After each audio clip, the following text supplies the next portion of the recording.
السلام علیکم گائز، میں آپ کا دوست اور ہوسٹ علی گلریز، اور میرے آج کے بلاگ میں سب کا ویلکم کرتا ہوں۔ اور آج کا بلاگ جو ہے وہ بڑا انٹرسٹنگ ہونے والا ہے، کیونکہ آپ دیکھ سکتے ہیں میں کر رہا ہوں بس میں سفر، اور بس میں کتنی بھیڑ ہے آپ دیکھ سکتے ہیں، اور میرے ساتھ میری پیاری درود فاطمہ، کیونکہ اسے تو میں بھول نہیں سکتا۔ اور یہ عوام کا آپ دیکھ سکتے ہیں گچا گچ رش، اس کے پیچھے بھی ایک راز پوشیدہ ہے جو میں آپ کو بعد میں بتاؤں گا، آپ کو خود ہی پتہ چل جائے گا۔ اور کہاں ہے میری درود فاطمہ؟ یہ آ گئی میری فاطمہ جیسے ہی ہم بس میں بیٹھے تو آپ کو پتہ ہے بچے کیا کرنا شروع کر دیتے ہیں، ہمیں کچھ کھلائیں، کیونکہ بچے جو ہیں وہ یہ نہیں دیکھتے کہ ہم بس میں بیٹھے ہیں، ہمیں زیادہ کھانے سے کوئی پرابلم ہو سکتی ہے یا کچھ ہو سکتا ہے۔ تو بچوں کا تو بس منہ چلنا چاہیے، جب تک ان کا منہ چل رہا ہے ماں باپ ہیپی ہیں، اور جب تک منہ نہیں چل رہا تب تک ماں باپ آواز رہے ہیں۔ تو پھر جیسے ہی ہم بس سے اترے تو ہم بیٹھ گئے اپنی گاڑی میں، اور گاڑی ہم نے جیسے ہی موٹر وے سے گزاری تو سب سے پہلے ٹول پلازے سے ہو گیا ہمارا سفر شروع، اور ہم چل دیے موٹر وے سے سیدھا اسلام آباد کی طرف۔ تو یہ میں آپ کو سارے بلاگ کی باتیں بتاتا ہوں۔ ایکچولی ہوا یہ کہ مجھے جانا تھا اسلام آباد، اور درود فاطمہ نے کہا کہ پاپا میں بھی ساتھ چلوں گی، تم گھر فیصل آباد سے لینی تھی مجھے دوسری گاڑی۔ تو پہلے میں بس میں بیٹھ کے نکلا لاہور سے فیصل آباد کی طرف، اور فیصل آباد سے پھر مجھے ریسیو کیا میرے ایک کزن نے اور میرے چھوٹے بھائی نے، یعنی کہ میرے بھانجے نے۔ ہماری فیملی کے ساتھ ہم جا رہے تھے راولپنڈی، اور سفر ہو گیا ہمارا شروع۔ اور راولپنڈی موٹر وے کے مزے آپ کو پتہ ہی ہے، یہ دیکھیے ہر طرف ہریالی ہی ہریالی، اور ایسا لگتا ہے جتنے خوبصورت گھر ہیں کہ کاش ان میں سے انسان یہاں پہ شفٹ ہو جائے۔ ڈرائیور بھائی جو تھے وہ کافی سپیڈ مار رہے تھے، وہ مجھے لگتا ہے کہیں دھوم 3 دیکھ کے آئے تھے، ان کے اندر کا ہیرو جاگ رہا تھا۔ اور درود فاطمہ ان کو منہ چڑھانا شروع کر دیا کہ آرام سے چلاؤ آرام سے چلاؤ۔ فاطمہ ایک دم سے مجھے ڈرانا شروع ہوگی، مجھے لگا پتہ نہیں تیز ہوا میں کوئی باہر کی شے آ گئی اس کے اندر۔ تو جیسے ہی ہم وہاں گزرے تو سفر جو تھا وہ ختم ہونے کا نام ہی نہیں لے رہا تھا۔ دوستو آپ کو پتہ ہے کہ سفر میں سب سے زیادہ آدمی بیزار کب ہوتا ہے؟ جب آدمی کی نیند پوری نہ ہو، یا آدمی کے مائنڈ کے مطابق سفر نہ چل رہا ہو۔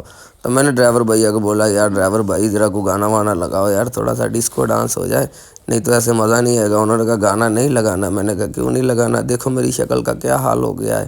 تو جیسے ہی میں نے یہ بولا تو پیچھے سے میرا جو کزن ہے اس نے دستی مجھے یہ کہا کہ آپ کو کیا ضرورت ہے کہنے کی، میں جو ہوں مجھے روکو کہیں پہ، اور روکو کہیں پہ، مجھے روکو، مجھے اتار دو، اگر آپ نے گانا نہیں لگانا تو گانا لگاؤ، کیا کر رہے ہو آپ، مجھے تنگ کر رہے ہو۔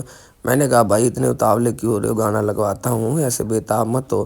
جیسے یہ بات چلی تو مجھے درود فاطمہ نے کہا کہ پاپا لاہور سے چلے ہیں تو مجھے لگ رہی ہے بھوک، مجھے کھانا ہے کھانا۔ تو میں نے اسے کہا کھانا بیٹا کھائیں گے، لیکن پہلے کوئی سٹاپ آنے دو، سٹاپ آئے گا تو پھر کھانا کھائیں گے۔ ایسے آدمی اچھا نہیں لگتا، کیونکہ یہ موٹر وے ہے، یہاں ہم گاڑی روک بھی نہیں سکتے، کیونکہ اگر ہم جی ٹی روڈ سے ہوں تو ہمیں یہ مسئلہ نہیں آتا، جہاں مرضی ڈھابے پہ روک سکتے ہیں، لیکن موٹر وے پہ جہاں تک دیکھے آپ کا دھیان پڑے گا دور تک ویرانی ہی ویرانی۔ اور جیسے ہی میں نے دیکھا تو شکر ہے کہ ڈرائیور بھائی کو سمجھ آ گئی، اور انہوں نے کوئی گانے لگا دیے۔ گانے انہوں نے اتنے سیڈ لگائے کہ خوش ہونے کی بجائے ہم سارے ہی دکھی ہو گئے۔ میں نے انہیں کہا کہ بھائی کوئی گانے لگانے تو ایسے لگاؤ جس سے دل بہکے، نہیں تو باہر کا ماحول تو آپ دیکھ سکتے ہو۔ اتنے میں یہ ہوا کہ موسم جو تھا کافی رومانٹک ہو گیا، موسم مزیدار ہو گیا، اور مجھے بھی سفر کا مزہ آنا شروع ہو گیا۔ بس اسی طرح سفر انجوائے کرتے کرتے ہم بوڑھی انجوائے کر رہے تھے، اور ہنسی مذاق چل رہا تھا، گانے گنگنا رہے تھے۔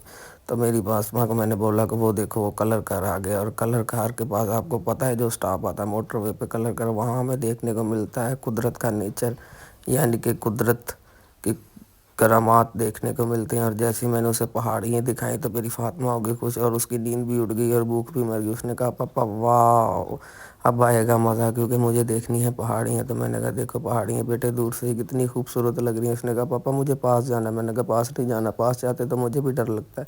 لیکن میں نے جیسے ہی پیچھے سے دیکھا تو مجھ سے زیادہ کریزی تو میرا چھوٹا بھائی ہو رہا تھا، بلاگ کو دیکھ کے وہ ہو کر رہا تھا۔ میں نے کہا کیا کر رہے ہو، ووٹ مانگ رہے ہو؟ دو انگلیاں اٹھا کے اس نے کہا نہیں میں انجوائے کر رہا ہوں۔ تو میں نے کہا کرو انجوائے، انجوائے آدمی کو کرنا ہی چاہیے۔ اور ہم چل دیے سیدھا کلر کار کی طرف، اور آپ دیکھ سکتے ہیں کہ دور سے ہی ایسا نظارہ لگ رہا ہے۔ اور جو میرے بھائی ابھی تک نہیں گئے ان کو میں یہ ریکمنڈ کروں گا کہ آپ کو جانا چاہیے موٹر وے سے اسلام آباد کی طرف۔ اور جب آپ موٹر وے سے اسلام آباد کی طرف جاتے ہیں تو آپ کو دیکھنے کو ملتی ہیں بہت خوبصورت ویوز، جہاں پہ آپ کو احساس ہوتا ہے کہ یار یقین کریں خدا کی جو رحمت ہے وہ کس کس رنگ میں برستی ہے اور کیسے کیسے خوبصورتی انسان کو دیکھنے کو ملتی ہے۔